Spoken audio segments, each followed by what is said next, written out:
again, cheeky monkeys, and welcome to Nerd of the Third Power, your one-stop shop for all things nerdy and awesome. I'm your host and master of ceremonies, Dr. Gonzo. With me, as always, in this epic quest of awesomeness is our resident anime goddess, the Cat. Cat, how you doing? I am doing spectacular. Okay. Brian, and we in our correspondence corner, we've got a kind of half a boat here. A couple people are missing. All in our correspondence corner, we've only got Brian and John. How are you guys doing? Well, I think I'm doing all right. I'm a little bit concerned that Texas was going to be in summer part 1 and now is in winter part 12. You and the rest of the East Coast. Oh god, it just won't fucking end. Winter, Meanwhile, wrap up. Meanwhile, I'm here in California, and it still feels like, The pain glove. That's what it's about to feel like. It's about to feel like the pain glove. Yeah, John, you might not want to finish that thought. Sorry. Okay. Well, we got a lot of show for you tonight. Tonight, Marz Gurl joins us for discussion on the decline of the American animation industry and how things have been sort of outsourced to other countries. That's going to be a lot of fun. And normally this is where I'd say we just get right to it and jump into Ask a Geek. But there's something that I found this last week that I just feel compelled to share with you guys and get your opinion on. There's things been making the news on the radio this last week about a woman who wants to become a human Barbie doll and wants to be as brainless as a Barbie doll, and so to that end has actually started using hypnotherapy to make herself brainless. And we got a clip here that I'm gonna play for you guys in a second here. I just want to be the ultimate Barbie. I actually want to be brainless. Besides having my 5 boob jobs, I recently just had chin liposuction. Then I always hear like, well, natural's better. But natural's boring, I'm sorry. I would love to be like completely plastic. I have one like special guy. Yeah, he pays my rent and we go out every so often. You know, basically I'm just like his play doll. At least 2 to 3 times a week we have sessions. Close your eyes. You don't want to think about anything else, only the things that make you happy. You want that, right? Yes. Okay. I have noticed I am becoming more forgetful and brainless, and kind of weirds me out, but then I'm kind of like, wow, it's really working. So I'm like achieving my goal. So what do you guys think of this? Isn't this just the most bizarre thing you've ever heard of? Well, I've heard of some pretty bizarre things in my time. Yes, we all know what you did in Spring Break 2009. Good times. I mentioned this when you first brought this up, but this seems to me to be a sort of a kissing cousin to a couple of somewhat disturbing things, what people who are into disturbing things in a disturbingly sexual, disturbing sense are into. Boy, that sentence started out so good in my head.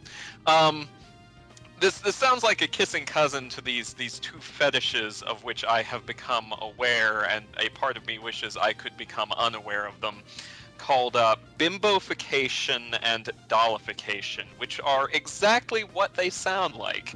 They are people who fetishize a certain stereotypical state of mind, the bimbo state of mind, as it is depicted in popular culture, and other people who simply fetishize the idea of being a doll or having someone as a doll or object. So I don't know, maybe this is related to that or not, or maybe it seems to me like at its root something like this kind of has to be some sort of fetishizing thing. That having been said, if she actually believes that hypnosis is going to make her brainless and mindless, then she is in for a disappointment, because there are some genuine limits to what you can actually achieve via hypnosis. And I don't know, wishful thinking can go pretty far, but I don't know if she's ever going to achieve this idyllic, mindless, personality-less state that she is apparently reaching for whatever reason she is reaching for it. Okay, Kat, your thoughts? Um, this is really actually quite disturbing to me. Of course, the sort of the look, it doesn't bother me that much, even though it's very bizarre, the appearance itself, because you see this a lot in some of the Japanese fashions, like a lot of the Lolita stuff. It's all very doll-like, very beautiful. But that's Japanese fashion. Now this whole I want to be Barbie by getting every inch of me augmented in some way. Okay, sure, fine. If you've got the money for it, and I know this woman has spent a lot of money making that happen. Whatever. We know where most of it went too. Everyone has their hobby, and who am I to judge? But when you are trying to sacrifice yourself, your soul, your brain and your soul, so that you can be a mindless drone, that's just so fucking weird. That is just so weird. Oh, and sorry to jump in again. I want to add one little addendum to my little thought, if I may. Lest anyone out there in internet land listening to us accuse me of, kink shaming or anything for talking about bimbofication and dollification is disturbing. I want to add a disclaimer. I only find them disturbing personally to myself, and whatever all y'all folks out there are into in your little role plays or whatever, that's fine by me, whatever. But I am going to draw the line at saying, when you are attempting to permanently alter your personality for the sake of this stuff, you might be taking it a little bit too far. That's just me talking there, Brian, what about you? Okay, I'm trying to choose my words carefully because I'm about two minds of this. The first mind is, I could care less what people do. If you feel like you want to do it, go ahead and do it. But I don't know how I feel about this in general. It does seem very strange. Something I would never do.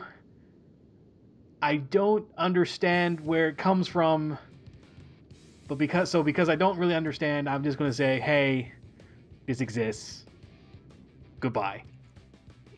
This is a thing. This is a thing. She's doing and it is. She's doing it is the a thing, and it is thinging. If somehow this makes her happy, hey, cool.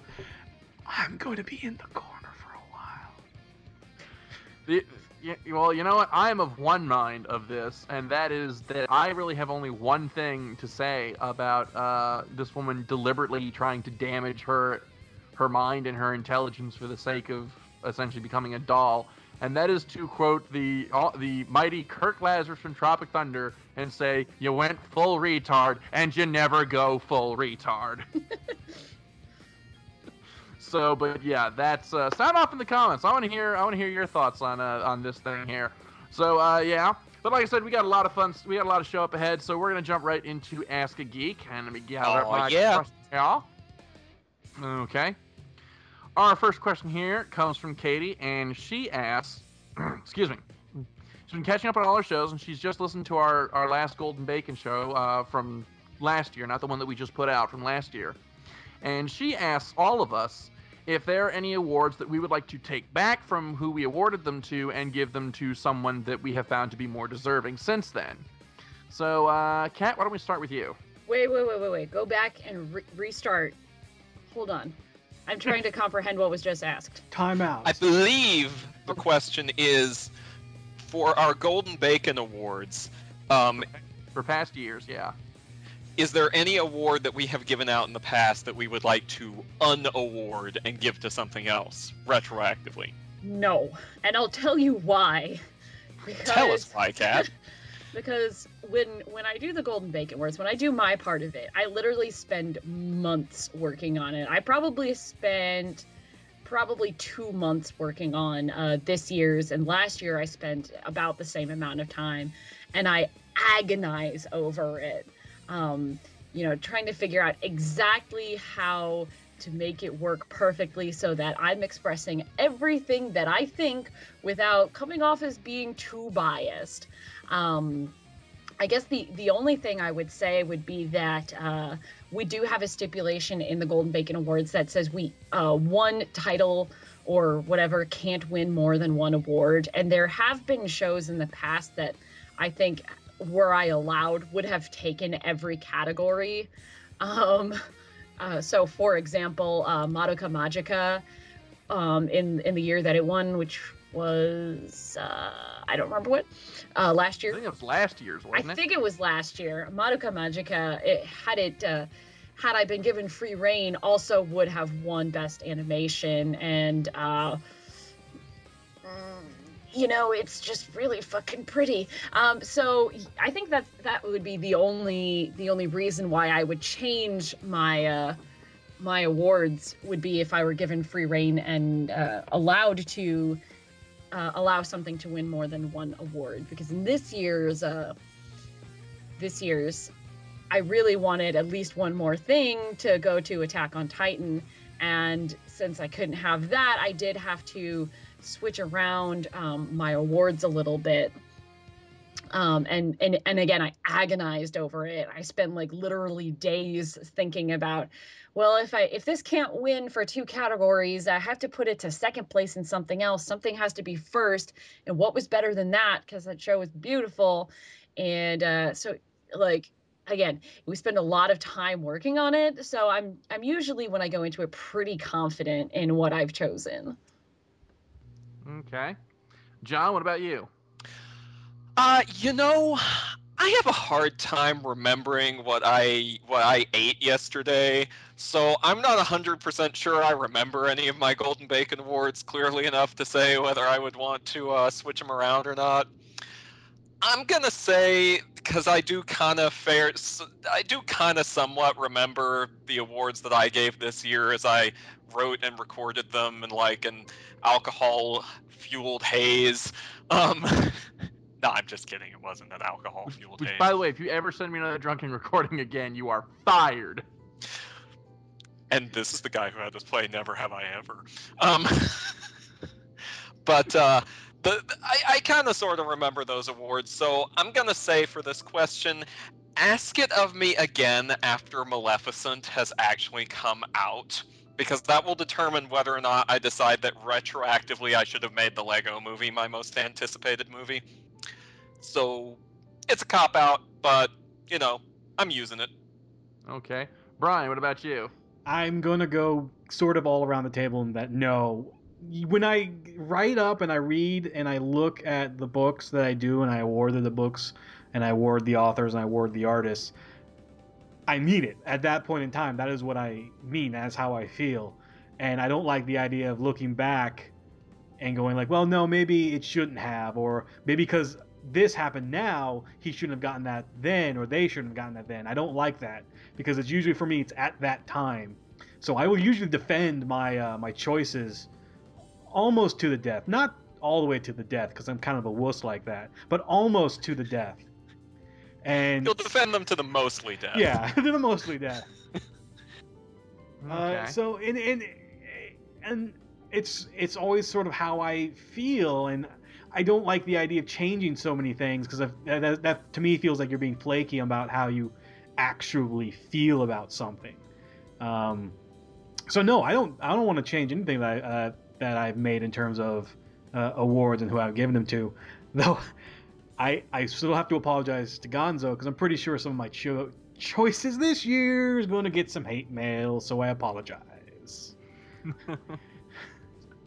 Okay. Well, for my part, I'm of the same mind. There aren't really any awards that I would change, with one exception. And I got to give some explanation behind this. When as you probably figured out, we only nominate or give awards to games or shows or books that we have personally read or played or seen. We don't go off of just review scores. Well, in 2011, I was a poor bastard, so I couldn't afford a whole lot of video games. In fact, most of the games that were in my awards for that year, I had to borrow from friends. or rent from Blockbuster because there were still a couple still standing back then, to get to play them for my awards. And because of that, I wasn't able to play Skyrim until I bought it last year over the Steam summer sale. So if I had a time machine, I could go back and redo my awards for 2011. Skyrim would definitely have taken best gameplay, if not game of the year, because it's blown me away. I mean, I've already put 250 hours into it. What does that tell you? So that's really the only thing that I would have changed. There's a couple that I would have given a nomination nod to, again, because I hadn't played them by the time we did the awards. Like, I would love to have given an award. I wish at the time that we recorded the 2012 show, I had played To the Moon and thought to put in a best indie game category, because yeah, that game's fucking amazing. But no, Skyrim for Game of the Year 2011, that would be the only thing I could go back and change. But since the show has already been done, it is written in stone, so Skyrim has to, just kind of sit in a corner and cry, I guess. Skyrim has to deal with it. Skyrim is going to have to weep into its giant bags of money and mountains of other awards. And console itself with caviar and champagne. Just go off in the voodoo shop.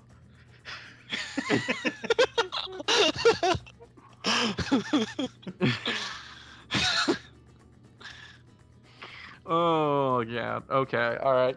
Next question here. Excuse me. Comes from Terry. And he asks us, he's seen our Lego movie. He's listened to our Lego movie episode. And he asks us if we could have a life-size Lego set, what would it be? Like, if I guess we could have something in our lives made of Lego, what would it be? Does it have to be from the movie in particular, or? I think he's asking along the lines of like if we could have a house made of Lego, would we go for it?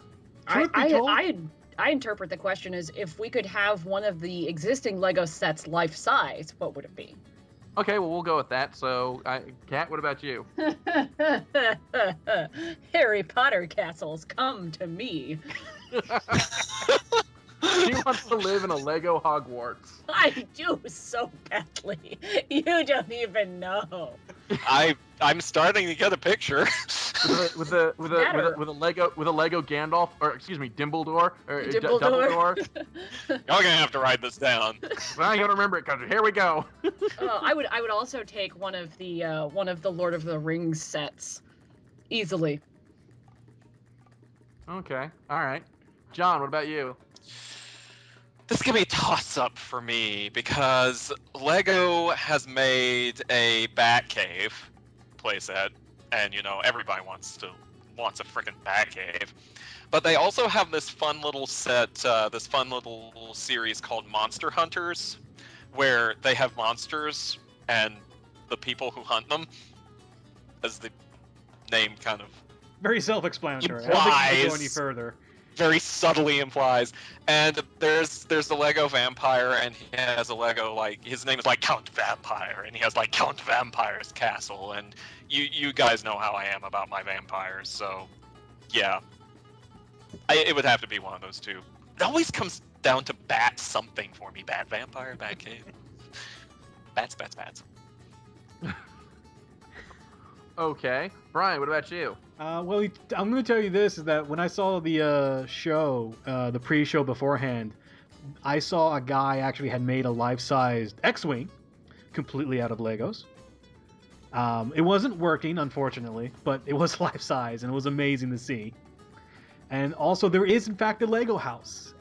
James May, from the Top Gear UK car show, has his own, I think has a spin-off show or something, which is just him, where he got someone to just build him a house completely out of Legos. And he lived in it for a while. So I would like to live in that Lego house just to see how that would work. Because everything was Lego. Everything was... The bed sheets were Lego. I don't know how that works.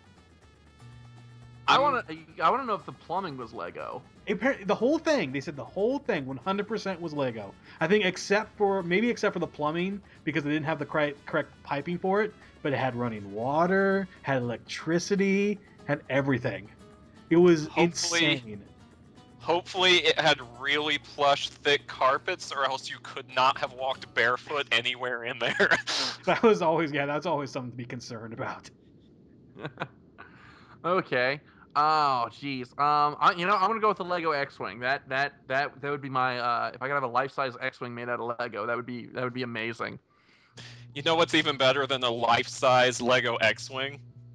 A life-size Lego Death Star. Oh God, just shoot me to the moon. That's no moon. That's a movie reference. That's a bunch of interconnected plastic bricks from what is it, Sweden? I don't know. I screwed up my joke. Next question. Running on red and wishes. Okay, all right. Next question is to Brian, and it is coincidentally from a Ryan, and he asks you, Brian, what your thoughts are regarding the new Ghost Rider versus the old. It's weird because here's the thing, like there was, because when he says the new versus the old, there's a middle Ghost Rider everyone forgets about, and that's the female Ghost Rider. So wait, there's a female Ghost Rider? You see, everyone forgets about her. Well, here's the thing. You say middle Ghost Rider, I'm thinking Danny Ketch. Yeah, there's also Danny Ketch, but God, see, here's the problem. I even forget the female's name. That's Ghost Rider. Unfortunately, has been one of those characters that can never get beyond cult hit. That's it. He's had about 11 volumes of different series over the years, and they never go anywhere. He's had 2 movies starring Nicolas Cage. They don't go anywhere. So I don't really know. He's not really a favorite character of mine either. So I have really no feelings that there is a new Ghost Rider. I think it's kind of neat that they finally decided, all right, let's move a different direction with him.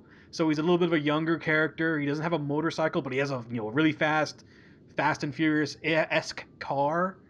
As we've pointed out, he looks like the Stig. No, excuse me. As I have pointed out and joked about relentlessly. Fine. As you have pointed out and joked about relentlessly, he looks like the Stig. Irritation of my girlfriend, who's a Top Gear nut. Yeah. So I'll have to try to it's another relaunch that Marvel is doing with their all new Marvel Now. So I'll check it out. Like I've been checking out some of their other ones, but in terms of excitement, it's very minimal because it's just I'm not very into Ghost Rider, unfortunately. I'm still waiting for a goddamn Beta Ray Bill solo, but no, he's got to be in Nova as a guest star. Damn it. And he's got a second question for you. He asked for your opinion on the promo shots that have been released of the Flash movie, which I've not heard about. Apparently, they put out the first. It's a mistake. It's Flash TV show. Oh, it's a TV show? Yeah. Now, what has happened here, a little bit of history, the show Arrow, which is starring Green Arrow, they recently did a 2-parter episode where they introduced Barry Allen. And what was going to happen was it was going to be a backdoor pilot for a Flash TV show. But they liked the writing so much, they gave the Flash his own pilot by himself, and they're going to start up his own TV show. So far, all we've seen is the head of Flash. And the best I can say about it, it looks good. It looks like the Flash. Congratulations. I don't know what the rest of the costume looks like. Like I said, it was only a headshot. But no, for me, it looks very flashy. I didn't mean that to be a pun, but it kind of came out as a pun. I apologize. That was bad, and you should feel bad. I feel bad. That's why I'm apologizing, because I didn't know it until I said it. I'm proud of you, Brian. But yeah, I think it looks really good. I hope the show actually takes off. I'm gonna stop myself there because I was about to finish that sentence. I was gonna be terrible. Okay. Here's one from John. Here's one for John. It's from Lisa, and she wants to ask, as a fellow vampire nut, if you could make a Dracula film and offer your own unique spin to it, what would you do?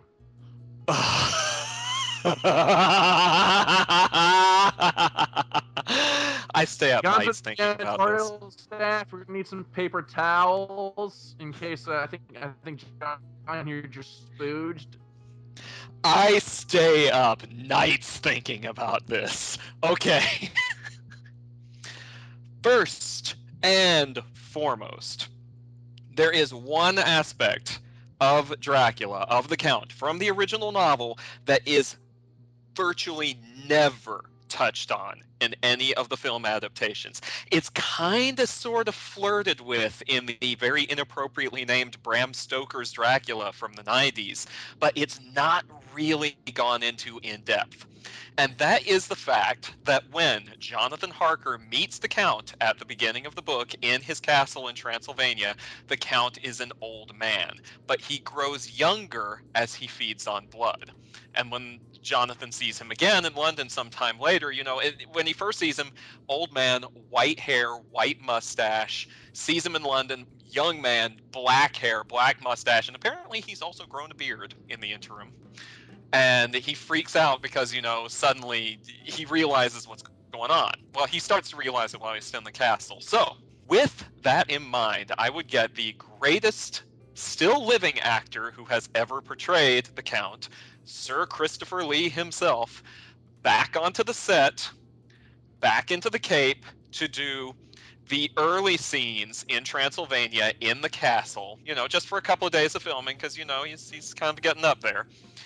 And then for the rest of the movie, I would do some of that CG motion capture that was used to such creepy effect in Tron Legacy with Jeff Bridges.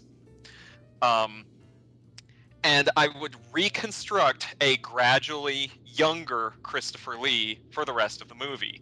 And bonus points, if it looks creepy, that makes it better because he's a dead guy, the Count. There's only one version I can think of. I actually happen to remember another version. It's an obscure version, which actually did have Christopher Lee in it, that also kind of toyed with this idea. It was a very low-budget Spanish production by a director named Jesus Franco, who also made a lot of lesbian vampire movies, but that's neither here nor there.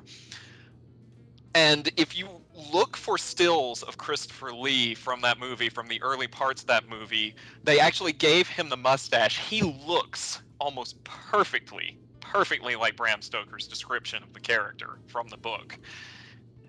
He was kind of born for this part, and I think it would be a terrible shame if he didn't get one last stab at it before before his inevitable shuffling off of this mortal coil, which, God forbid it happen anytime soon.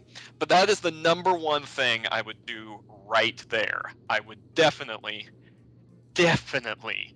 do that, because I can't think of any other actor on the face of this earth, currently walking this earth right now, who can do that part the way Christopher Lee can do it. Okay. She's also got a couple of smaller questions for you. She asked if you're a fan of the Castlevania series of video games, and if so, are you looking forward to Lords of Shadow 2? I am a fan of the Castlevania series, though I haven't played it, exhaustively. Of course, I've played Symphony of the Night because, everybody's played Symphony of the Night, and I've played some of the NES and SNES ones, but there's so many different spin-offs of Castlevania. Well, I should say spin-offs, sequels and side stories that I have not played all of them yet.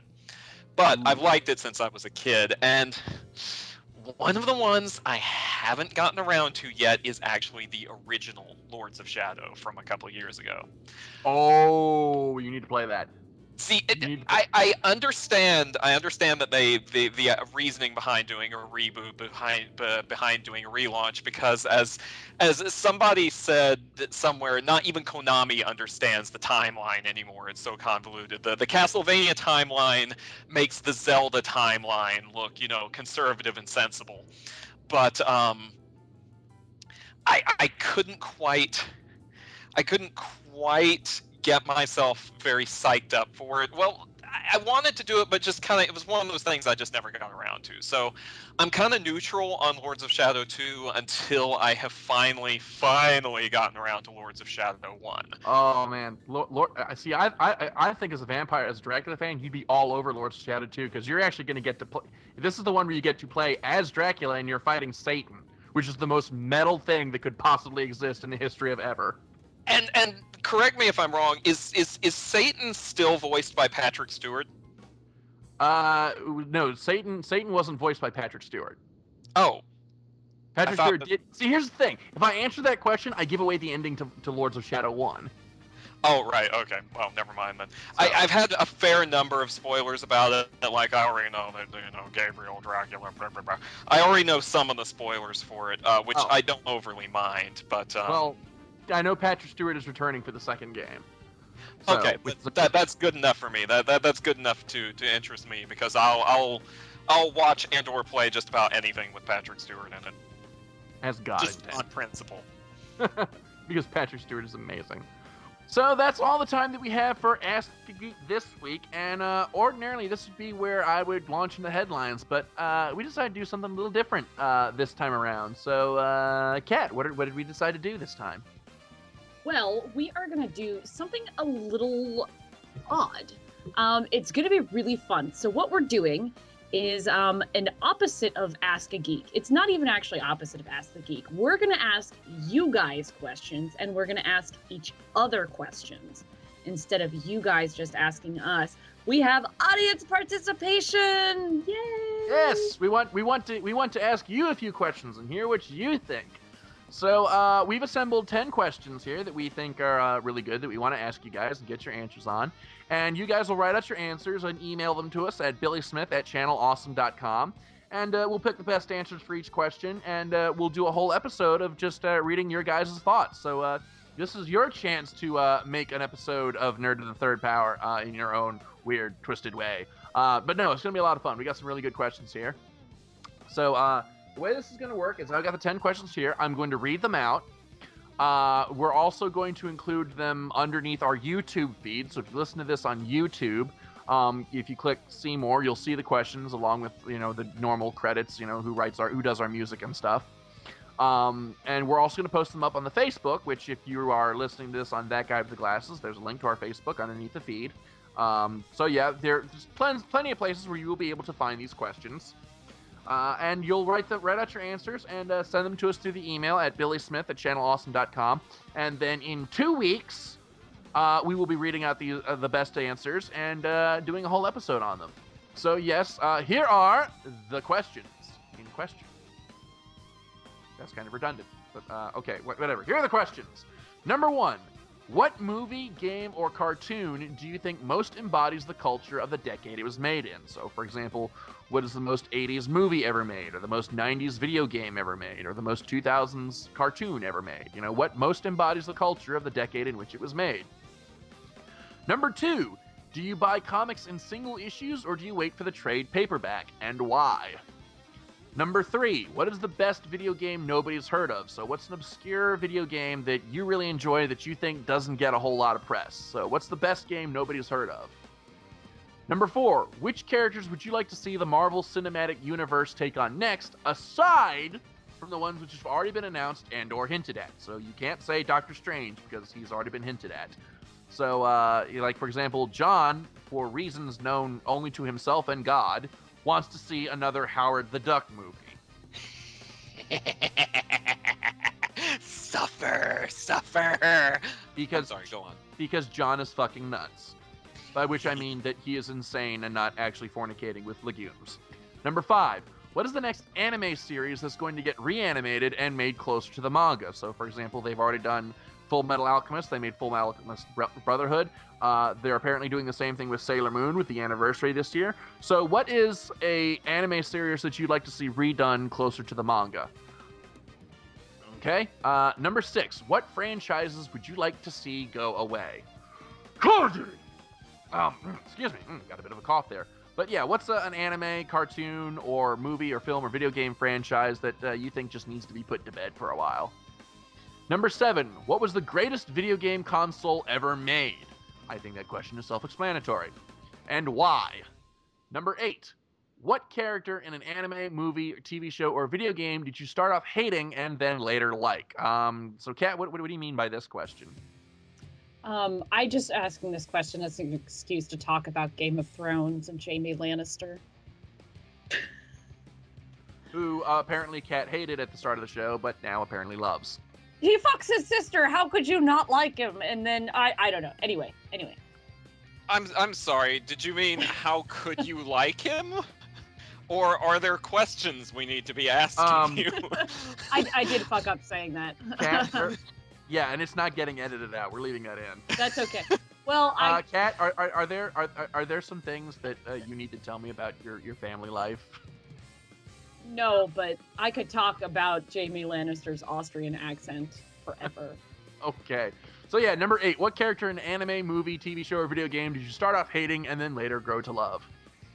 Okay. Number 9.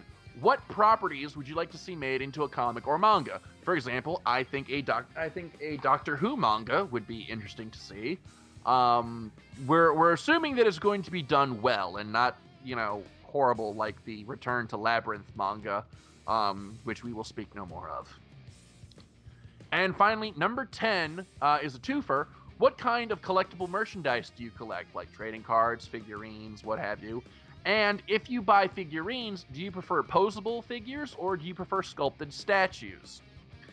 So yes, those are our questions. Once again, you pick out some ones that you want to answer, write out your answers, and email them to us at billysmith@channelawesome.com. And if you, like I said, we're going to include these questions again beneath our YouTube feed, on our Facebook. If it doesn't slip my mind, I'll include them in a comment on that guy with the glasses. So yeah, those are our questions. And then in 2 weeks, we're going to pick the best answers and read them off on the show. So yeah, this is your chance to participate in the show, your chance to help us make an episode. So yeah, we want to hear your opinion. So yes, send off your answers to billysmith@channelawesome.com, and we look forward to hearing from you guys. And with that, we still got a lot of show ahead, so we're going to just jump right into our news segment, starting with Brian. So Brian, take it away.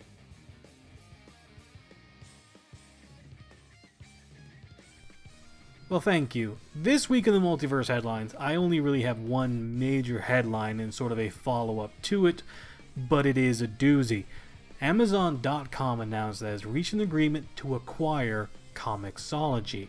Comixology, if you remember, is a digital distributor on the internet. It's actually one of the biggest. It's actually the only biggest, really, when you think about it. It's the most profitable non-gaming app in the iOS iPad, and that's just for their app, and it's sold in several different places on Amazon and so forth.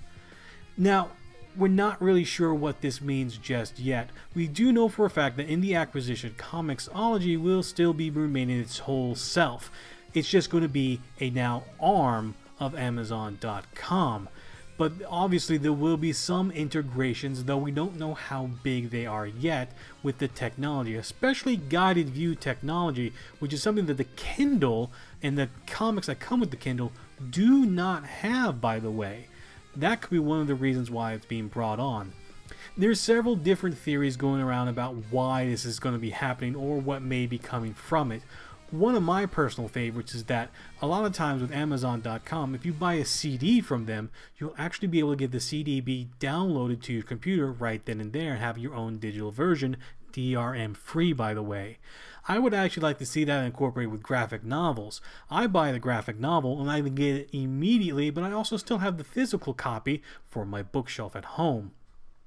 Now, the reason why this is sort of a big deal is that Comixology at one point in time was unsure about where it was going to be going in the future. Comixology started back in 2007 and it actually was only a pull list service, meaning putting the comics on the pull list for customers. It has grown wildly into the only major digital distributor of the whole world. But other companies weren't so sure. Marvel has its own digital distribution system and Marvel Unlimited app. And also Dark Horse never got on board in the first place. They have their own digital storefront. So it was a little bit up in the air about exclusivity that was coming to the company. Now that may not be such a case. Also, one of the major cons is because it was a cloud service, if Comixology was to go under, not many people really know where their books would be going. With Amazon now backing behind them, I don't think that's going to be the case much anymore. Unfortunately, though, while I see this as a big applause for the success story of Comixology, not everyone was happy about it. Case in point, Comics Pro, the comic book retailer group that we actually talked about in our conversation with Linkara, had a very response. I'm just going to leave it at that. Their response to this is that it's always concerning when a huge corporation that shows little need to turn a profit tries to convert a niche market into a commodity. Fortunately, there is a tactical element to comics that no deep discount web entity will be able to replicate. So as long as it continues to be fans of the real thing, there will be comics in comic book stores.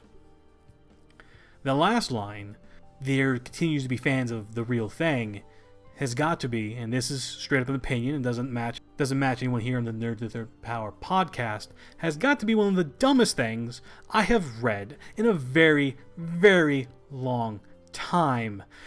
Real thing. We are now adding an elite group that if you don't buy comics in the store, you're not actually buying real comics, when then for you're actually not a real fan of comics, and so on and so on and so forth. People, this is getting ridiculous. If a comic book retailer is so scared of someone coming in with a better idea and at some points better prices, they need to look at themselves, not to the consumers, making somehow them the bad guy. If this works and spreads comics out more, then it will help comic book stores. Digital can help print. That is proof is that when all the companies went to same day digital as same day as print, and there wasn't a big downfall. In fact, we had a growth in the marketplace, proves that. We, as a community, I'm talking to retailers, customers, fans, artists, creators, have to stop this elitism that seems to be building over year and year. If we don't do anything about it, comics will die. We won't have stores, we won't have books. We might have movies, video games, and toys, but the books will be gone. It's not a bad thing to have someone else enter the marketplace and help expand it and share it. That's all I have to say about that subject. I'm sorry if that took too much of your time. Now, this is a little bit more of a somber note. I've been given a little bit of extra time to talk about the death of the Ultimate Warrior and sort of his effect on me as a wrestling fan. I'd like to thank Dr. Gonzo for that. Last Tuesday, I was editing the show at night, and the news had broke through Twitter first that the Ultimate Warrior had died. He collapsed outside of a Arizona hotel and was driven to the hospital, and upon arrival he was pronounced dead. We've later learned the reasons behind it are more natural causes than anything else. There were some badly made rumors, thanks to a certain news anchor I'd rather not mention right now. But it was a shock. Like I said, I've been watching wrestling for several decades, and I actually remember a lot of the Ultimate Warrior, both his original run and sort of his comeback run that he had, be it short, and a little bit of his WCW run. I remember renting the WrestleMania where he battled Hulk Hogan, and it's just amazing. I also remember, this is going to probably date me a little bit again, I also remember when Papa Shango tried to put a voodoo curse onto the Ultimate Warrior. I remember watching the interview where some black goo or whatever flowed down from his head, and as a child I actually did get freaked out a bit. A lot of people don't like the Papa Shango character or that little angle, but I did. That's just me. That's sort of something how I feel like wrestling should be. Wrestling needs a little bit more of some creepy little things like that, and also more face paint and more masks. We're lacking on mask characters and face paint characters. And the Ultimate Warrior was one of the best face painted characters ever. I know, like, this has been a year of sadness. I call it the wave of sadness, and this definitely adds up to it. To see someone that you watched as a child disappear, like, literally overnight, it's heart-wrenching sometimes, especially for Warrior, because we had saw him on the night before give a speech to the fans, and we saw him then on the Hall of Fame getting inducted and having a wonderful speech there as well. He was a fantastically charismatic character. You really could not copy him. He was the Warrior. There was only one Ultimate Warrior, no matter how much maybe others try, but it was just him. Outside the ring was a little bit different. There was a lot of conflict outside the ring, and after he sort of left wrestling for a while, he became a bit of a dark character.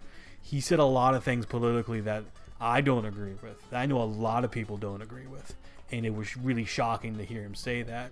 And almost as if he knew it as well, after he had done things like that, he disappeared off the face of the earth, only to come back for the Hall of Fame induction. I like to think, trying to put sort of a silver lining, that because at the Hall of Fame, I know he went around and met a lot of old people that he had burned bridges with, and people had talked to him, and he seemed to have wanted to mend them and rebuild them. So I'd like to think that maybe the dark things that sort of overtook him for a while, he sort of realized where it was going and went about to try and correct it. I'd like to think that. Unfortunately, we will never really know for sure. But my love and devotion goes out to his family, his wife and his two daughters. They've been going through probably the worst week of their whole lives to lose him like that. So I'm sorry for their loss, and I know though if they have anything like their father did, they will rally back and really overcome this. To the Ultimate Warrior himself, he is not here, but I would like to thank him for giving me the entertainment that he did when he was around, and giving sort of his last goodbye and allowing us to sort of see it. So there's a thanks to the Warrior for that. And I'd like to thank you guys for listening to me for this. Now on to the regular schedule show. Well, that's it for this week's Multiverse Headlines. I now turn it over to my film watching enthusiast colleague, Projectionist John. Take it away, John. Thanks, Brian. Well, without further ado, let's dive into the movie bin and see what we've got this week. We begin today on a sad note, unfortunately.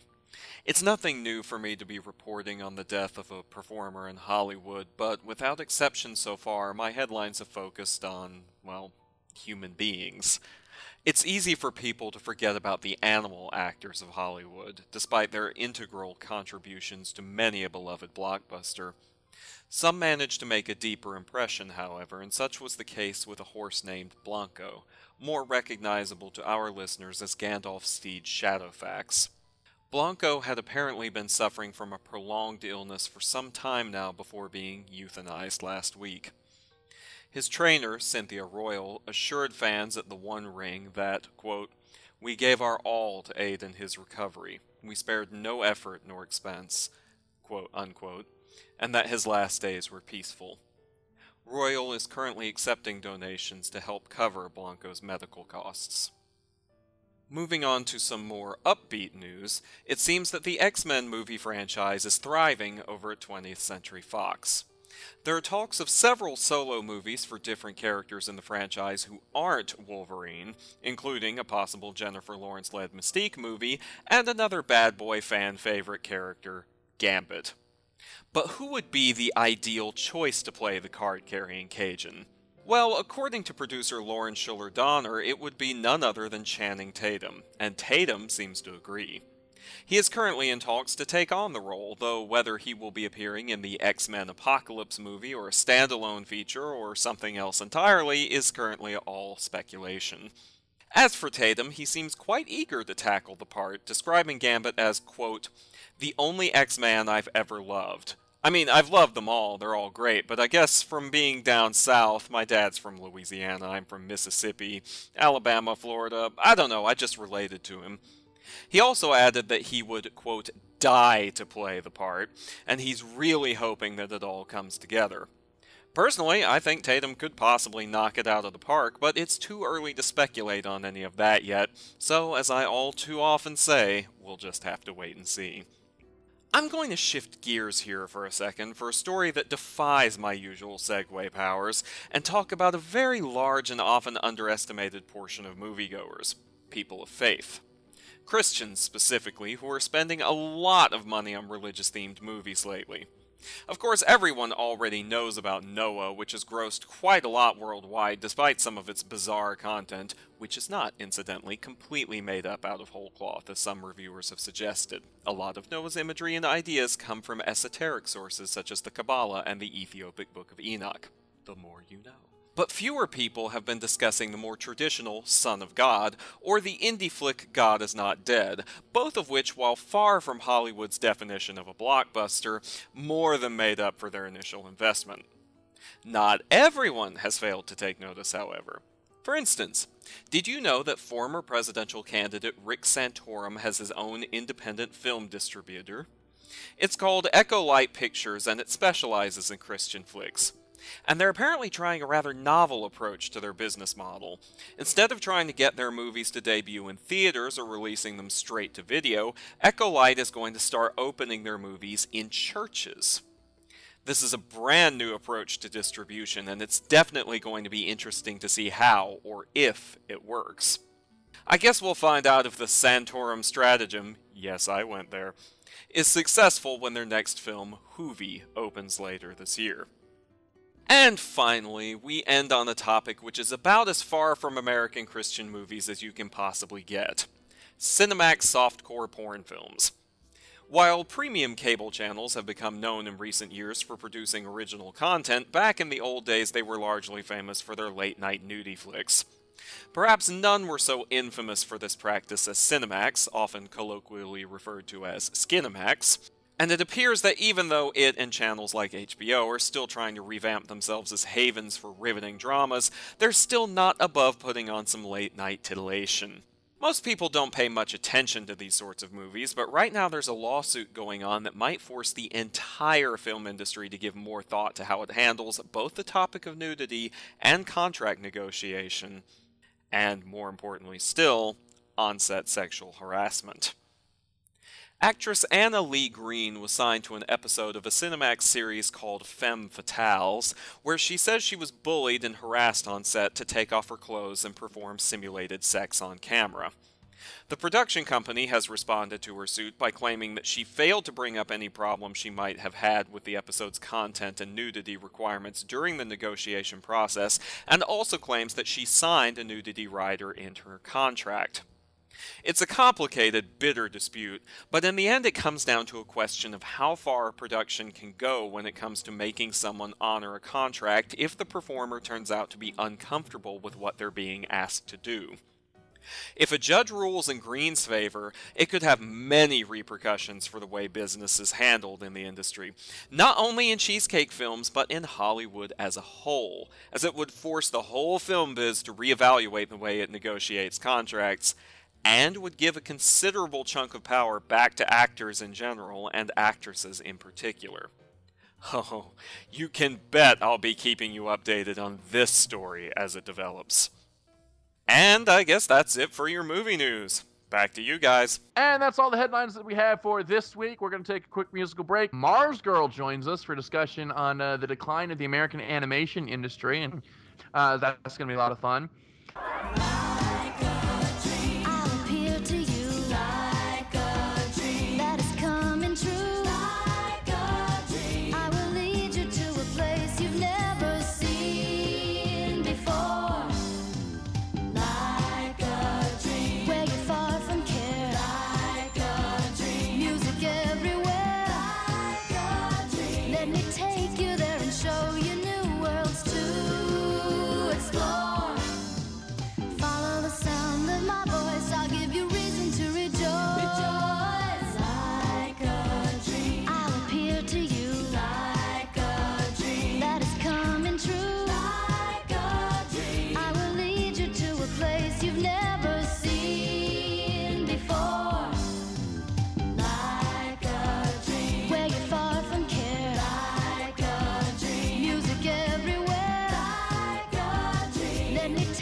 right, and we are back. And a discussion topic that we've kind of been wanting to do for a while is the outsourcing of American animation to foreign studios and how that affects the American cartoon industry.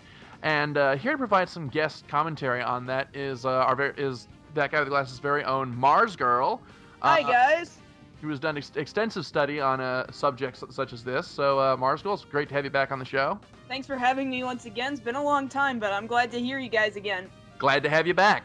Thank you. Okay, so I guess my first question to Marz Gurl and the Cat and to anyone else who has any cursory knowledge in animation is, what is the benefit of outsourcing this work for shows like Family Guy or The Simpsons out to foreign studios? Why not keep it in country? The first clear-cut reason for doing it would be cutting costs, of course. And of course, it's nothing new to animation, either to us or even to the Japanese for that matter. We've been outsourcing animation for years and years and years and years and years and years and years, probably since almost the beginning of animation. And it's significantly cheaper. We've got a lot of our animation outsourced from India, actually.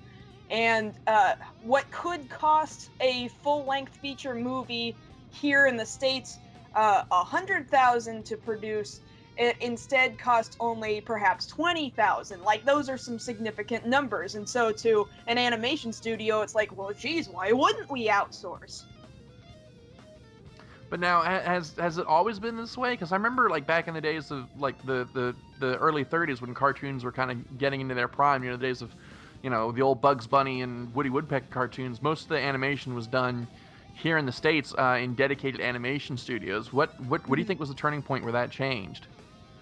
Probably after a number of these full-length feature movies had gotten done, because they would take years and years and years. Now, granted, it still takes a couple of years to produce a full-length animated film, but I'm trying to remember how long it took, for example, Snow White and the Seven Dwarfs, but it was like significantly longer, years longer than it takes nowadays.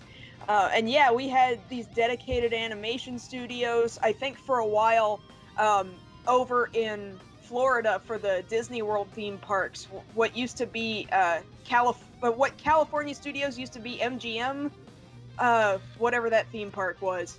The Disney MGM Studios, yeah. Which is now the Disney Hollywood Studios. That's what it is, Disney Hollywood Studios. I used to work there. Okay, well, then you know, of course, that there was the walkthrough, and you could, like, take a glance at the animator studios. And that's just not, it's just not the same sort of place. And I feel like, of course, now Disney's made this switch over to almost nothing but computer-generated animation. For them, it's cheaper. It's this idea of time and money. And that's probably why our full-length animated features just aren't 2D anymore. Time and money. Okay. I want to go back. You mentioned Snow White and the Seven Dwarfs. I remember reading somewhere that they used rotoscoping. They actually paid actors to act out the scenes and then animated over what they filmed with the actors. Is that correct? Do you know? Oh yeah, that's absolutely correct. And in fact, I'm sure this has gotten around the internet to many people over the course of the last couple of years, but you can see there are still some shots remaining of said rotoscoped dancers in, like, dancing scenes. And then they used some of those exact same dancing scenes in many different animated Disney films for like 30 years. And you'll notice them reused over and over again in Snow White and the Seven Dwarfs, Jungle Book, and Robin Hood. Yeah, they absolutely used rotoscoping, and it's a really clever technique. Don Bluth in his productions frequently used rotoscoping as well. Okay. So, I always did find those dancing scenes in the Aristocats and Robin Hood suspiciously similar. That's because they're the exact same dance, so you would be absolutely right. It's kind of cheap, really, but you can see at that point, that's where they start thinking about, okay, how can we start to cut costs? And then you notice, as later on down the road, you see that animation looks slightly less and less fluid, and they start taking stylistic cuts. Like, I think I noticed that perhaps for the first time in, say, Hercules, where they went in a particular artistic, stylized direction. And not only is that stylized to look very Grecian pottery-like, but also it was just cheaper to draw sharper edges rather than have really fluid, human-looking animation. You just see there's fewer and fewer frames. It's cheaper to cut out the number of frames you animate and only have key animators and then have all the tween animations go to somebody else.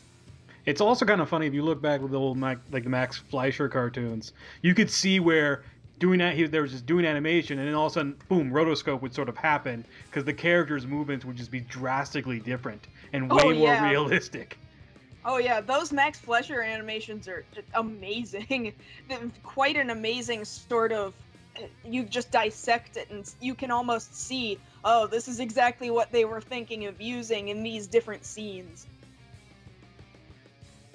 Okay, so now you mentioned that the big reason is cutting costs and time, but now I'm seeing now, you know, with cable television, of course, we're getting shows from all over the world, but I'm seeing all these cartoon television shows from other countries that are now being ported here. Do you know if those are outsourced to foreign nations as well, or if those are done in their country of origin?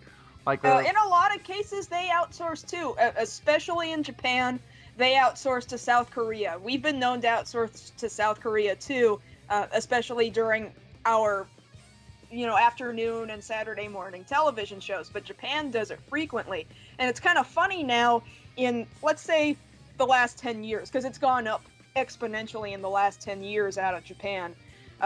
You'll look at the ending credits for a lot of more recent shows, and you see a lot of Japanese names written in Japanese, and then you get to the animators, and it's all Korean names written out basically in English in Romaji. So, which is just really kind of jarring. They didn't write it in Japanese katakana, they didn't write it in Korean hangul, they wrote it out in English. But then it's really clear, it's really plain to see just how many Korean animators there were. The names are staggering. So many more Korean names than Japanese names animating these. And the Japanese just do the keyframes.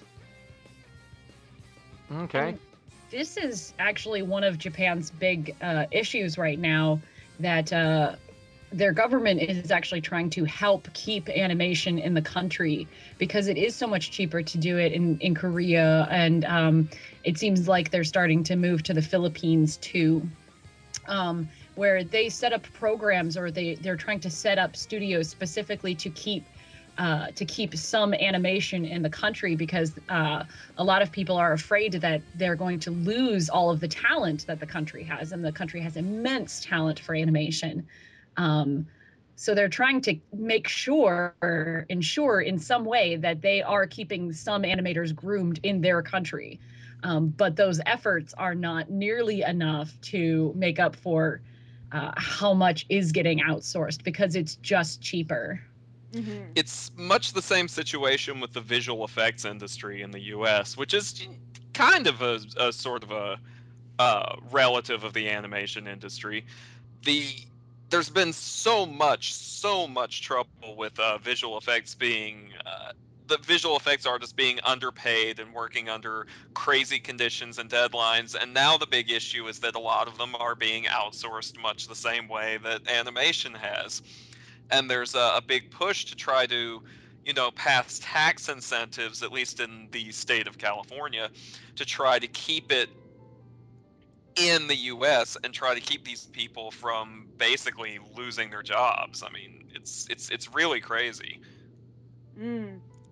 Especially since visual effects is so omnipresent in modern filmmaking.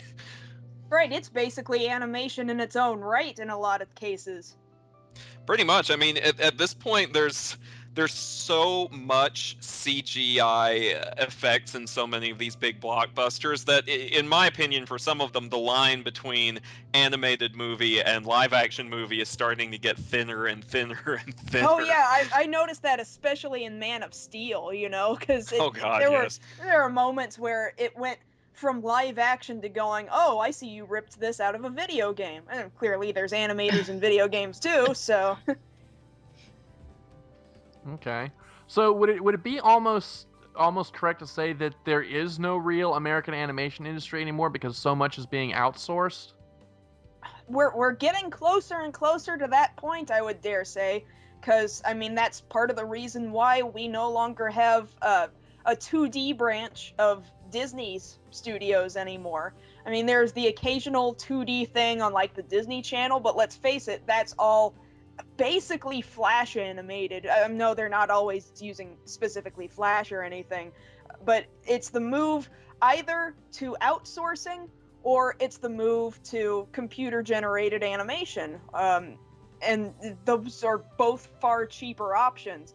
And even, I think, a number of render farms for said animated features are, in fact, foreign, too. So it's tough. It has led to the question, well, how do we keep American animation American? How do we give animators these jobs when you're just looking to farm it out to whoever's giving you the cheapest work? Yeah, even... Oh, I'm sorry. Because I'm racking my brain and I'm trying to think of someone who I know still works in hand-drawn animation in the U.S. and the only two names I can come up with are Ralph Bakshi and John Cristalucci. I'm hoping I'm pronouncing that right. But even he is I guess because he can't get work anywhere else, he's making Flash cartoons and putting them online. Right. And Ralph Bakshi himself, he hasn't done a movie in quite some time. However, there is a movie that he's working on. To truth be told, 2D hand-drawn animation is so much more expensive than other modern forms of animation that he had to go and crowdfund his movie that he's working on now, and it's still going to take him a couple of years to complete, because I don't even know if he has a full studio that, like, he's had Bakshi Animation for a long time, but I don't know if he has the full studio that he needs to complete this movie. Okay. So now, you think that guys like Bakshi are pretty much the last real diehards of American animation? Entirely possible, yeah. It's a dying art, to be sure, and certainly really sad when we see we lose Disney's 2D animation studio just a couple of years ago. It just feels like we've lost this piece of our history, and the people who are still holding on to this 2D animation style, such as Bakshi, it's kind of unfortunate, but there's only so many years left that we'll have them, and then what's going to happen? I know, of course, DC's animation studio, they still work in a lot of hand-drawn fields, but at the end of the day, they still kind of use a computer to their advantage, so only so much of it is hand-drawn. So where's it going to go? Are we eventually just going to completely lose hand-drawn animation? I would certainly hope not. What's striking to me is how many corners have been cut, because if you go back in even just to the late 90s, there were still shows that had a lot more realism to their movements. Like we did a show a couple weeks ago about the fact that Gargoyles was now on YouTube for people to watch, and my god, yes, we've been marathoning Gargoyles on YouTube recently ourselves over here, and it's been that series is gorgeous. And you also compare that to like Batman the animated series, they're kind of the same ilk. Their animation is beautiful. Yeah, I'd never seen Gargoyles growing up, so as I sit down and watch it, I'm watching it and I was like, my first thought was, how could they afford this animation? This is so detailed and fluid. This would never fly today. How did we get such nice things? we got I guess very lucky. We grew up in a very fortunate time, I suppose, because it's like little things keep getting taken away from us, and then there's subject matter that we just can't touch anymore either. I don't suppose, within the first few episodes, I don't know how far you've gotten, but it's still within the first season. The female cop character, Elisa, gets shot, actually. Yeah, episode 7, Deadly Force. Yeah, we talked about that, didn't we? Yeah. In our discussion-y thingy? Yeah. Yeah, and it is basically teaching kids gun control. Oh, you shouldn't touch guns when they're just lying around. And hey, parents, don't leave your guns lying around, idiots. But you also notice now for DVD and for that YouTube release, they do this digital zoom in so you don't see the gunshot wound, because the original release showed the gunshot wound. Yes, it did. I remember being very, very struck by that, in fact. Yeah, There's actually blood. There's just no way that would fly anymore on Saturday mornings, you know? So let's kind of talk a little bit about the cultural aspect of animation. Certainly, I mean, you think about American animation, you think of characters like Bugs Bunny, Mickey Mouse, Daffy Duck, Woody Woodpecker, and how those characters are just embedded in our consciousness. And then, of course, you know, anime, huge cultural phenomena in Japan. Do you think that by outsourcing these industries, we kind of sacrifice a piece of our culture in the process? Because if you go and you look at some of the cartoons showing on American TV, it's almost scary how animeized it's become in a lot of cases. Oh yeah, we're definitely influenced by Asian animation styles. That's definitely to be certain. And then when we're giving away who's doing our animation, I can certainly see this feeling of, oh, we've lost a piece of Americana, you know. At the same time, part of me is kind of feeling like, well, it's nice that we're kind of embracing maybe a more worldly sort of aspect. It would be kind of nice if we saw other countries sort of borrow from our animation styles, which I guess, in a way, anime already did, considering it borrowed visuals from Bambi, for starters. It's just, I see exactly what you mean. It's possible that we so want things to be outsourced. Like, as it is, our toys aren't American anymore. So it's hard. What exactly is American anymore? Even though most of our stuff is something that Americans really intrinsically know because we grow up on all of this stuff, it's not us making it. I wonder if some people are going to grow up and be like, I want to make that. I want to make those toys, or I want to do that animation. And then they're going to grow up and they're going to find out, oh, the job that I thought I could do because it's been shown to me my whole life, I can't do because there are no jobs in the States. So that would be really painful, actually. And a lot of this, You know, it's... Well, I'll go first real quick, because a lot of it also, for the longest period of time, a lot of this happened, you know, behind the scenes. We didn't have the information. We didn't know exactly why or where things were being made from. It's only, I think, let's say last maybe decade or so, thanks to the internet, that it's sort of out now that, oh, this is not from here. This is from over there. Or this was made in, you know, Canada. This was made in France. This was made in South Korea. This was made in India. And it almost seems like it's too late now to go back on that because we've been doing it for so long. It seems accepted. You know, yeah, it's made it's made otherwhere. That's how things are now. It's really hard to sort of like figure out if you can even go back anymore. It's interesting you say that, because it's been pointed out by some people that well, I mean, it's even come up even just in this podcast that the main reason that outsourcing to other countries happens in the first place, in fact, I'd argue almost the sole reason that happens in the first place, is simply because it's cheaper.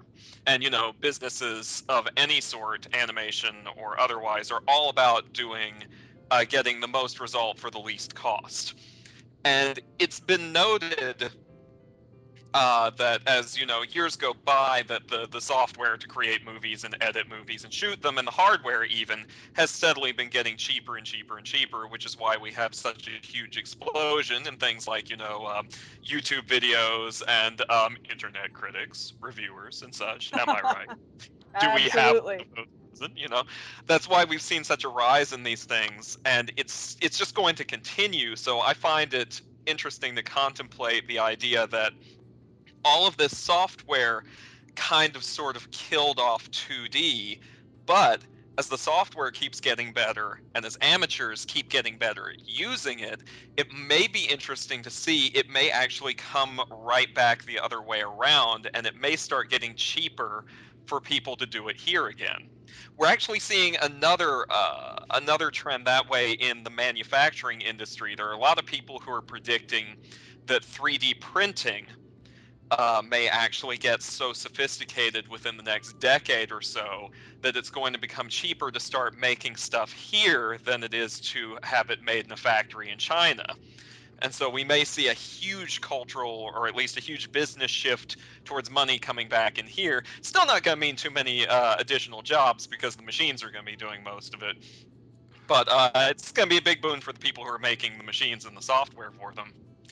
But I just think that's interesting because we may be seeing that come full circle. And on the subject of seeing things coming full circle, I kind of find it fascinating and a little bit amusing just how much Japanese animation styles and pop culture has influenced American animation. Like Gonzo said, how everything is becoming more anime-ized. I find that kind of We really got to interesting. come up with a better term for that. Anime, yeah. Because it sounds like we're saying anime eyes. So everyone has giant eyes. They're everywhere. Well, they do. Well, that's not exactly untrue.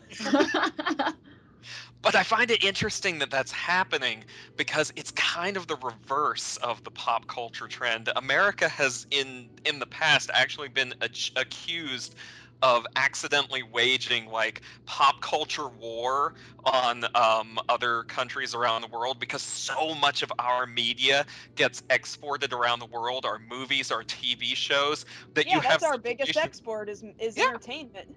That you have it influences people's fashion, their tastes, and you have situations in France. I've heard of this happening. You have situations in France where the police will come and knock on someone's door and say, "Hey, let us in," and the people in there will say, "Oh yeah, where's your warrant?" And the French police are like, "We don't have to have one. This is France." And you see that happen all the time with American pop culture, and I find it really interesting that we're finally reaching the point where another country's pop culture has gotten so big that it's starting to infuse into ours, and I think that's just kind of a fun reversal for me. I think that, like I was saying, that makes us feel more worldly, if we're swapping visual entertainment. It feels more like, because as it is, America, what is America if not a great melting pot, and so when you have these lines blurred, then it really feels like we are all cultures. I think that aspect of it is really interesting, but I would still love to see jobs come home, there's that sort of disjunct in what I would like to see happen. And I don't know exactly what the answer to that is, but I would sure like for it to happen. Well, you mentioned that Bakshi had crowdsourced his latest movie. Do you think with the rise in services like Kickstarter and Patreon that we might start seeing some more independent animators starting up their own little startups that way? Entirely possible, yes. Gosh, so many things, so many indie sort of things have launched through Kickstarter now. Of course, this is an animation, but everyone knows of the outrageous success that was Mighty Number 9. And then there's also the situation of Wak Fu, the French animated series, and there's also an MMORPG based on Wak Fu. They used Kickstarter, I believe it was Kickstarter. They crowdfunded the North American release of their animated series, and that's kind of a Flash sort of style animated series. Really kind of an ingenious sort of a thing, because it also looks like it has its own anime influences, and it's French, which is kind of funny, because in fact the word anime was borrowed from France. So as you can see, we've got this really worldly sort of, it's all coming around as far as animation is concerned. But absolutely, if a studio thinks that people can get what they want out of animation by crowdfunding, absolutely. I do think we're at a point where people are going to be able to create their own things just out of pure passion, and other people are going to be like, hey, now that's a really great idea, and the big studios aren't going to have all the control in what gets made. Now, I did hear Ralph Bakshi once say that, now granted this was a time maybe 30 years ago or more, where basically if you were doing anything that wasn't a Disney animated feature, it was going to be murder to try and battle Disney, because Disney was basically going to do whatever it took to make sure you didn't get recognized. And I don't know if that's a battle that all of these other sort of indie producers are going to have to, you know, have this uphill battle. But I would be interested in seeing if the Giant can somewhat, if not be overturned, at least be like, yeah, we can contend with the Giant. There are definitely signs of that happening, because when you were talking about Bakshi, excuse me, I was never sure if is it Bakshi or Bakshi? It's actually Bakshi. I used to always pronounce it Bakshi too, but no, he pronounces it Bakshi. Oh, okay. Well, he'd know. But I hope. But it's interesting, when you were talking about his Kickstarter, it started ringing a bell, and I actually found another animation Kickstarter that was successful, another indie animation. This one for, I believe, a web-based miniseries. There's a fellow here in LA named Maxwell Adams, who created a TV series for Cartoon Network called The Grim Adventures of Billy and Mandy. Uh-huh. And last November, he apparently successfully kickstarted this is how he describes it, a post-apocalyptic black comedy / social satire / puppet gore web series called Dead Meat. And he made more than he needed. It wasn't like a huge, success, like making 2 or 3 times what he had set out to do, but he went like $6,000 over. He got everything that he needed to do, and I think that's interesting too, because obviously he's a known quantity. He's a known creator because he did do Billy and Mandy, and that was fairly successful for Cartoon Network. But he doesn't have quite the legacy, quite the history behind him that people like John Kay and Bakshi do. So it just, I think that's interesting, because it shows that you don't necessarily have to be that much of an industry, I don't want to say standard, but what's the word I'm looking for? Someone who has been around for a while. You don't have to have all of those things that you just said. You don't have to have been an entrenched figure for so long to make this work. On the other hand, there is one downside with Kickstarter, and that's that you do have to be kind of a known quantity in order to get it to work. If you're a first-time creator, you're probably not going to get a whole lot unless you have something outside of Kickstarter to show for it. Mm-hmm. But that's also not necessarily a bad thing, because, I could be like, hey, give me $1 million for my animated movie, and I'm like, I'm drawing it with stick figures. For $1 million, I hope it's really nice stick figures, like nice and proportionate. Oh yeah, I'm using a ruler. I also think that like Disney kind of knows maybe they're not as strong as they used to be, because there's so many other like animation studios now. You have this like Sony's making Despicable. Was it Despicable Me 2 that Sony made? That's Universal. Universal, okay. But Sony, I think, so Sony has theirs, and then Universal has theirs. So everyone's sort of getting into the animation game again. I don't think Disney is as... Warner Brothers now. They did make the Lego movie. That's... And they're making the Minecraft movie. Yeah, for some reason, the Minecraft movie. Almost, except Minecraft doesn't have the pull of, for one thing, decades, and two, Lego has all of these outside licenses that they were able to use, and I just don't see a movie being made for Minecraft. I don't see a story coming together for Minecraft. I think they just did that because they knew that Lego was doing it and they wanted to hop on the bandwagon. It's like, oh, that's what I was thinking. Yeah, this is a movie about construction blocks. We have a video game built around construction blocks. We can make a movie out of this.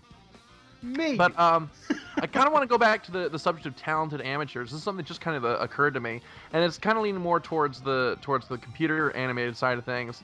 But do you think things like Source Filmmaker might serve as a tool for making feature-length animated features in the future? Because I don't know if you've seen some of this. Because I don't know if you've seen some of the stuff that's out there and done in Source Filmmaker, but some of it's like almost professional quality. Yeah, you really can't hardly tell, unless, I assume, of course, if you are an animator that uses said program, you'd probably notice, like I think AMV creators kind of go, oh, I can tell which AMVs have been made using Windows Movie Maker. You know, I assume if you are an animator, then you can just look at it and just know. But for the mass majority of people, gosh, we can't tell. You know, looks pretty good to me. It's like I said, the software and the hardware are just gradually getting more and more powerful and cheaper. It's gonna reach a point where the only thing you're going to be able to tell apart, I think, between... Hang on, let me restart that sentence and try to actually... Let me restart that sentence with grammar. Bro, do you even grammar? English, motherfucker, do you speak it? I'm trying to kick the habit. But, I think it's going to reach a point where the gap is going to close. It may not, or at least narrow. It may not completely close. But the primary thing that you're going to be able to tell, the primary difference you're going to be able to see at some point between a Hollywood production and, you know, some really talented amateur is basically going to be how much the talented amateur actually knows about the rules of animation, things like, you know, composition and color theory and squash and stretch and all that technical stuff. And even that's easier to come across now than it used to be because, you know, I mean, there are tons of books on the subjects, but now you have this whole internet thing. So you never technically need to buy a book if you know where to look. But which, by the way, that wasn't advocating piracy. That's not what I meant when I said that. Also not advocating not getting a college education. Also not advocating that. I'm just saying that, you know, you got options. Stuff exists. It's there. We'll leave it there. Stuff exists. But I mean, like, there are 5 minutes on DeviantArt. You see how knowledgeable some of these inspired amateurs are. Oh gosh, yes. You see other things on occasion, too, that you never wanted to. But sometimes you do see how inspired the amateurs are, too. But and even pros, when because you professionals... don't like what you saw, at least they were inspired things that you never wanted to see. Exactly. And you'll also see professionals on DeviantArt. I mean, Chris Sanders has an account on there. And Lauren Faust, Craig McCracken...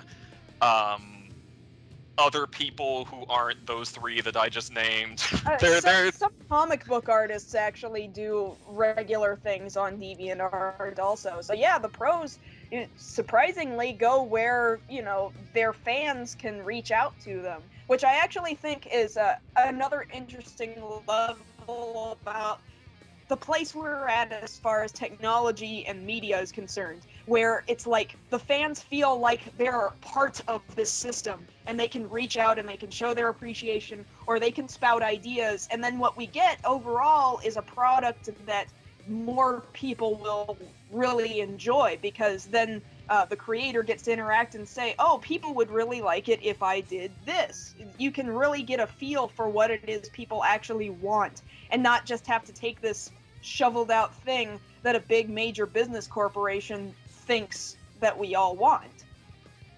And not only that, but there's also the case where, since, you know, you do have fans and professionals rubbing elbows so much more often than they used to, you do occasionally get these moments when fans suddenly become professionals because they actually get a job out of this exposure. I used to watch an artist on DeviantArt whose name escapes me at the moment, unfortunately, who did this piece of fan art of, I think it was Futurama, or it might have been The Simpsons. No, I'm pretty sure it was Futurama, where she redrew everything in all the main cast in like an anime style. and she actually got a job working on the official Futurama comic off of that. Oh. It may have been the other way around. She may have drawn anime characters in the Futurama style, but either way, it was kind of like a smooshing. It was a meeting of the worlds with a smooshy Proper sound term effect. there is a mashup. Yeah, like I said, a smooshing. I don't know. But, I think smooshing should be the new word now. Man, I enjoyed that new smooshing. So it is written, so mote it be. But yeah, it does happen. I mean, it's not super common, and you know, it's just one of those things where you just have to be the right person in the right place at the right time, like any other break that occurs to you, that occurs to anyone. But it's something that wouldn't have been possible before this that is possible now. And it's another example of the line between professional and, you know, very enthusiastic, talented amateur getting thinner and thinner and thinner as time goes on. I want to kind of go back to Disney for a moment because there's something that just occurred to me, and that's I recently saw a featurette online about the animation process for Frozen, which recently won Best Picture. And one of the things that strikes me now to think about it is how when they're doing the concept art and the animation test for the characters, they're deliberately drawing the characters out by hand so that they would look good as a hand-drawn animated cartoon, and then molding it into a 3D into a three-dimensional computer-generated design. So do you think that maybe sort of the hand-drawn animation isn't so much gone completely as it's just maybe evolving a little bit, or has become part of something larger? You can never, I think, In that get sense, rid of it. yeah, it's definitely become something larger. But definitely, it's like they want to keep the charm that could have been 2D animation, but again comes that idea of, well, we want to do it cheaper, and that's the whole reason why they ditched a whole 2D animation studio. But clearly, they still need 2D animators in order to accomplish these very fluid, cartoony sort of pictures that they want to get across. In that sense, you're right. It's not completely dead. They're still always going to need those people. They just don't need those people in the sheer volumes that they once did. And not only that, there's like you could probably never really get rid of 2D because they kind of use them for storyboard artists nowadays. But that's true. I'm not sure how I feel about if there was some weird mix. Because I'll tell you, there was a show that was short-lived, Tron Uprising. Oh man, that was amazing! It was the most amazing thing nobody had ever heard of.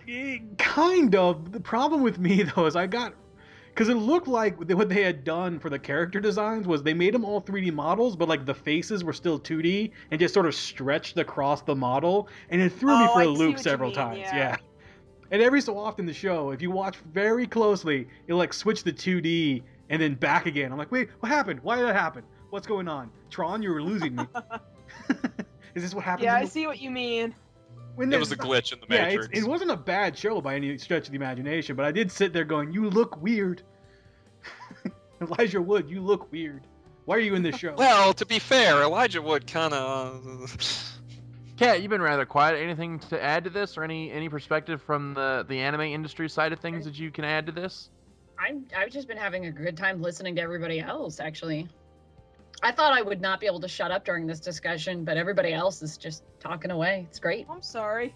Oh, no, it's fine. Because, like, obviously I would know more about the Japanese animation than the American side of it, and there's not really much to tell that we haven't already talked about. But definitely that outsourcing to Korea, which, again, as you mentioned, they would really like to... I think Japan is scared of Japan losing their Japanese-ness in a lot of areas. In a lot of areas, really, but also that includes animation. And you just have to admit you've seen a lot more Korean names pop up in credits lately.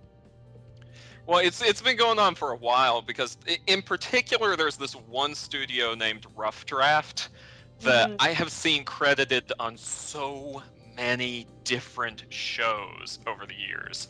They were credited on Invader Zim, I think Family Guy, Futurama. Oh, by the way, that DeviantArt artist's name was Space Coyote, by the way. Check out her stuff, it's pretty cool. But I just happen to remember it. Okay. But it's like, it's been going on at least since I was in high school, a number of years ago that I'm not going to disclose right now. And it's always struck me as interesting that I know there's a couple of different studios, but it's that one in particular that always stood out to me that I saw just about everywhere. I couldn't even begin to tell you how many different shows I saw them credited on. So I don't know exactly when this trend started, but it's definitely been going on for a while now. I will tell Yeah, you this. I just I looked them wasn't up real quick on Wikipedia just to see what they were on. The shows they worked on list is in probably the high double digits. And there's just so many of them. The oldest show I see on here, I think, is Jumanji. Oh, yeah. but it's I true. almost I mean, forgot they that was a did. thing. This has been going on for a while, at least since the 90s, if not sooner. It's just that the volume of outsourced animators they used has simply increased, and the number of instances in which it happens just goes up all the time.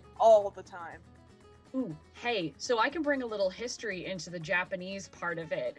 It was definitely going on in the late 80s and early 90s, and then we had the Asian financial crisis, in which a lot of bad stuff happened, and basically the economies all across Asia just suddenly, like, their bubbles all burst at the same time, and this led to all of the animation studios in the mid-90s all had to make huge budget cuts. So if you're watching an anime from like 94, 95, 96, around that time, you can actually watch a show and see the animation drop during the show.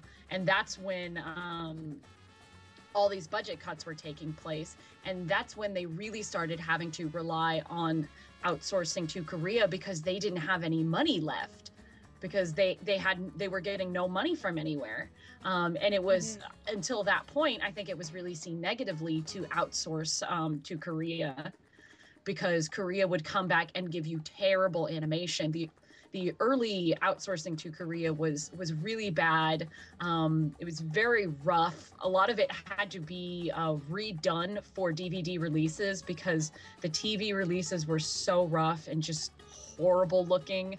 You have an example of a show that would stand as an example of this?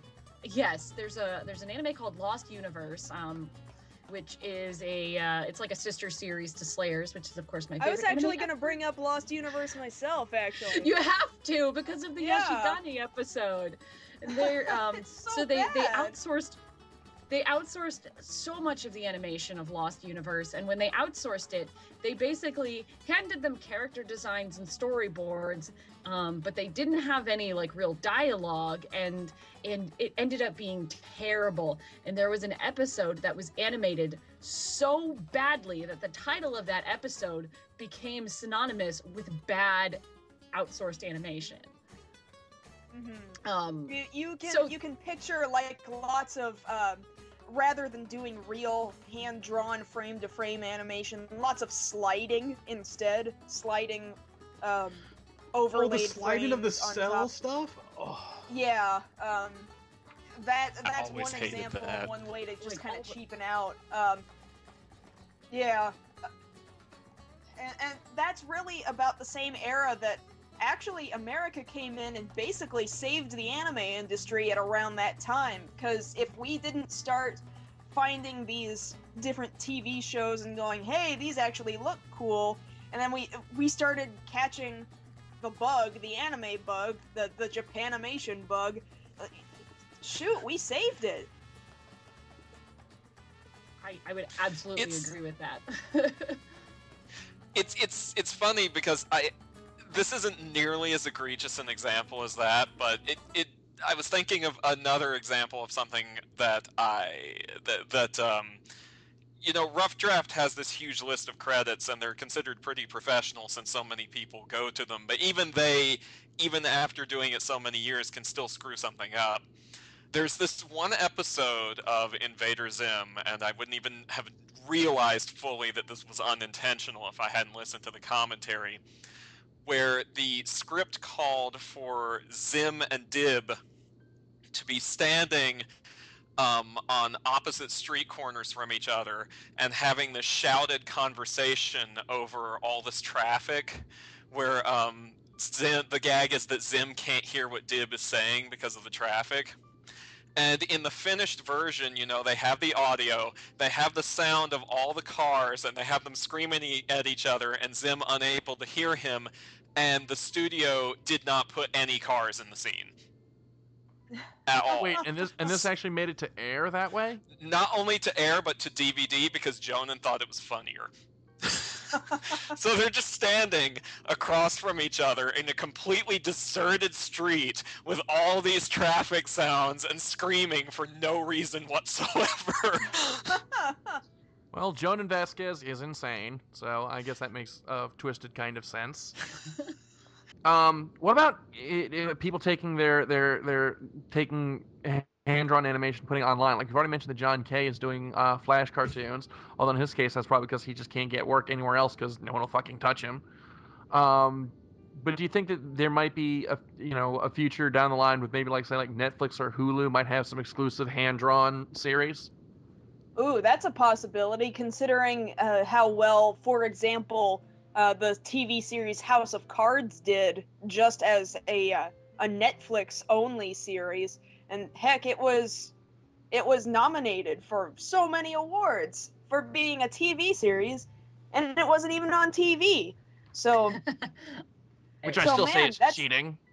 But that's an absolutely good point. That's totally a valid direction that animation could be taken in.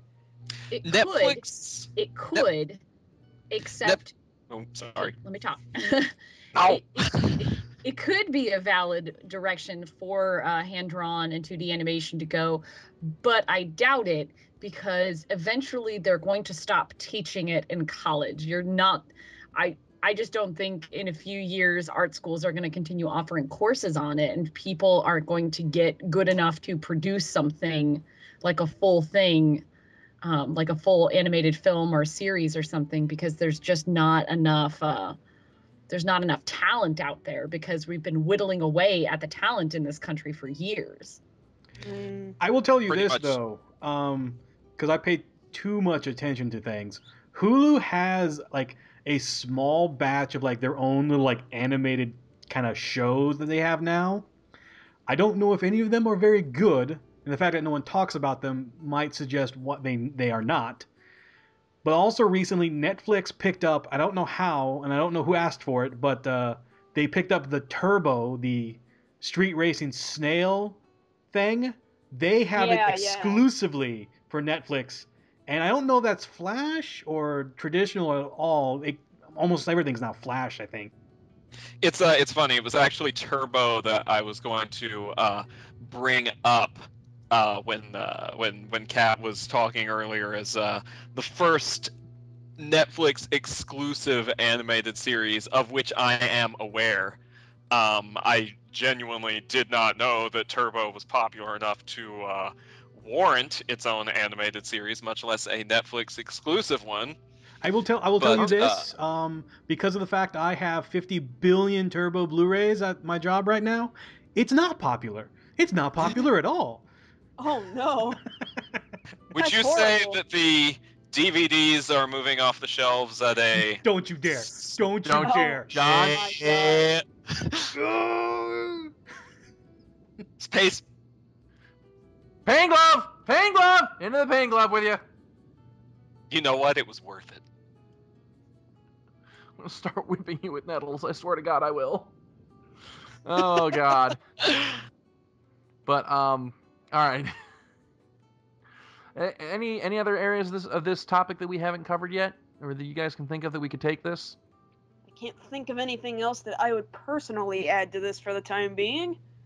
It is Flash animated. The Turbo animated series. All right.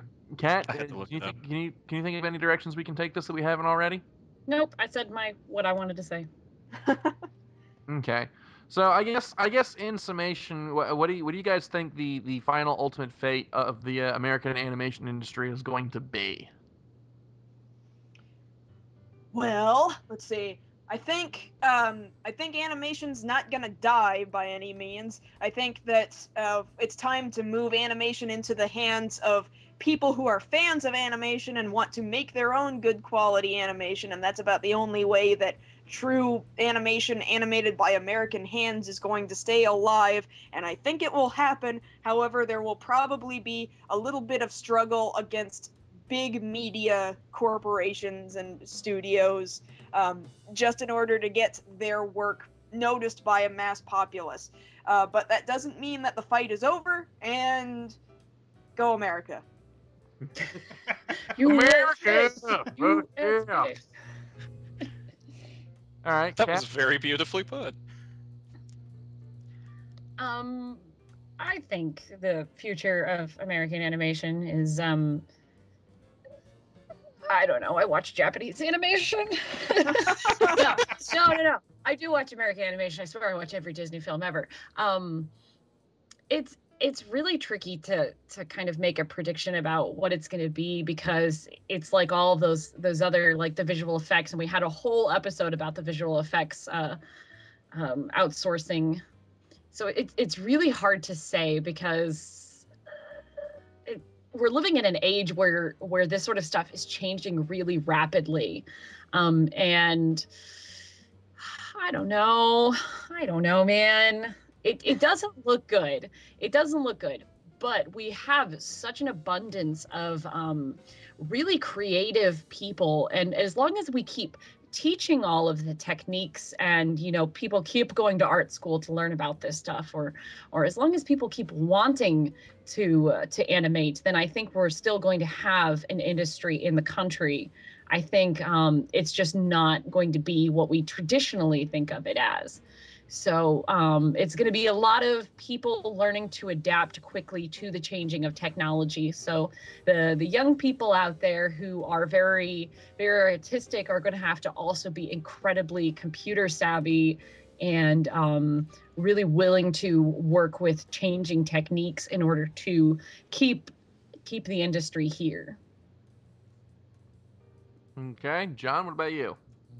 I'm going to make a few bold predictions about this one. I'm going to say that animation is never going to completely disappear from America, because from a cost perspective, I think we covered the looming video game crash in a previous podcast. We're seeing a situation where budgets are inflating, and eventually they're just going to have to reach a point where they kind of pop and movies start getting cheaper again, and it's going to fall into the hands of the amateurs and the people who love it, the indie games, the indie filmmakers and stuff like that, to fill in the gap, and the tools are increasingly becoming available to them.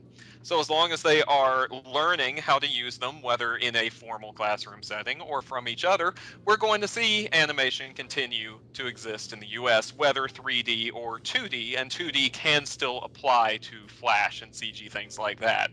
As for the traditional hand-drawn cell animation, probably never going to see that make a large-scale comeback, but I could see some fine artists with, a capital F and a capital A, fine artists, managing to make shorts and getting patrons for that sort of thing if they promote it as kind of like, a highfalutin, hoity-toity, arty sort of thing. So, I don't know. Maybe someone out there is going to be able to revive it on the small scale, but we'll probably never see it again on the big scale. That's my prediction. Okay, Brian, what about you? Everything they said. Here, here. I am an agreeable type. I just agree. I'll drink to that. But I wouldn't. I know it's not going to go away. It's a weird time. I think for the animation industry, it doesn't really. It wants to go forward, but it doesn't really kind of want to lose what it has or what it's done. But it feels like the more forward they move, the more they lose. So it's going to be one of those weird times. You know what I miss? I miss stop motion animation. That's just me, though. Oh, Well, me at least too. we still have Leica keeping that alive with the box trolls coming out later this year. Very Oh true. yeah, I think it's did this see year. the trailer for that just the Yeah, other day. doesn't and it that look looks really cute? awesome. It looks cute. And Doug Tenapel is working on Armakrog, a stop motion game in the same vein as the Neverhood, which I'm really And- looking forward to. As long as there is life left in Tim Burton's reanimated corpse, I'm sure that we will see something else stop motion from him at some point. Alrighty. Okay, well, I guess that about wraps it up. Then we're about taking this all the places we can go. So, Marz Gurl, great having you back on the show. Thanks again for joining us. Thank you again for having me. Always fun to be back with you guys. All right, we'll have to have you back again sometime. Yep. But that's about all the time we have for Nerd of the Third Power this week. Thank you as always for tuning in. We'll see you guys next week. As always, I'm Dr. Gonzo. I'm the cat. I'm Brian. And that makes me John. All right, we'll see you next week. Taka, play us out.